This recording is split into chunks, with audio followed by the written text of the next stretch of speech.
Hi, I'm Jen Burasek.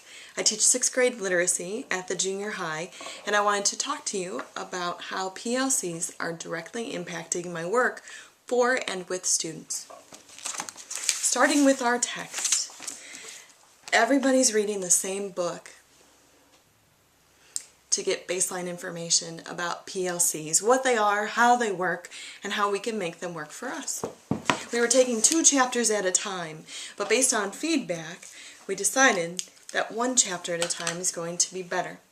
We can take our time and get into deeper conversation, which will serve us well. Much like the work that we do with students, when students aren't being able to make sense of things, or we're needing to spend more time in a topic because we took it in a little bit of a different direction, we're doing that. One of the things we talked about this week while we were in our grade level teams, so I sat with my 6th grade colleagues, 7th grade colleagues sat together, 8th grade colleagues sat together, our specialists worked together, and so did teacher aides. We all talked about the same thing, how we work in a team. One of the tools that's included in the book that we used was the Learning Team Collaboration Survey. And just like we want students to do, everybody took a moment to think about how things are working, if they were working. And one of the things that came up in our conversation, again at 6th grade team, was our schedule. Does the schedule that we've created serve us as well as it could? For example, Mrs. McConnell and I both teach 6th grade literacy. So we like to get together and talk about what we're teaching and how it's going and what we can do better. We used to have those conversations on Mondays, which was fine, but then we stopped and thought, why don't we meet on Friday so we have a little more time to think about what's coming instead of what's coming so quickly.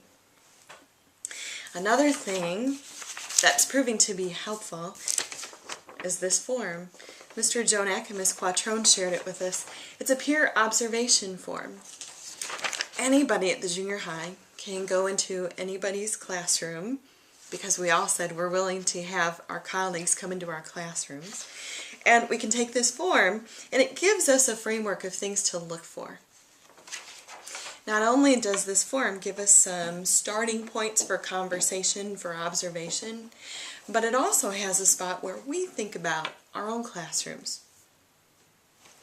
To complement that, I created this for the literacy department.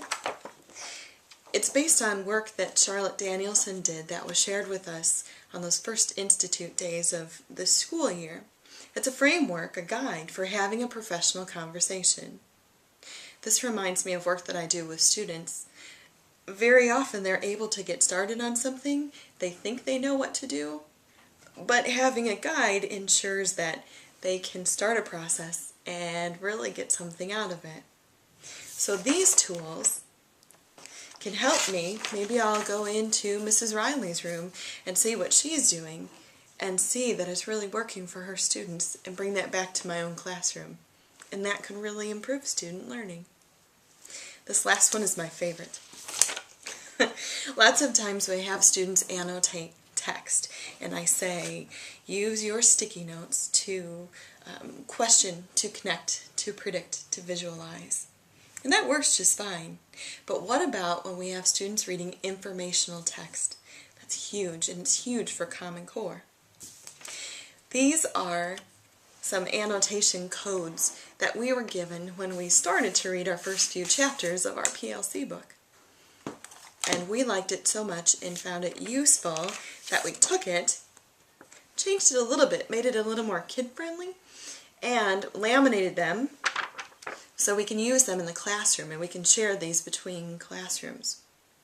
This is great, especially for informational text, because it can give us a starting point for having a discussion.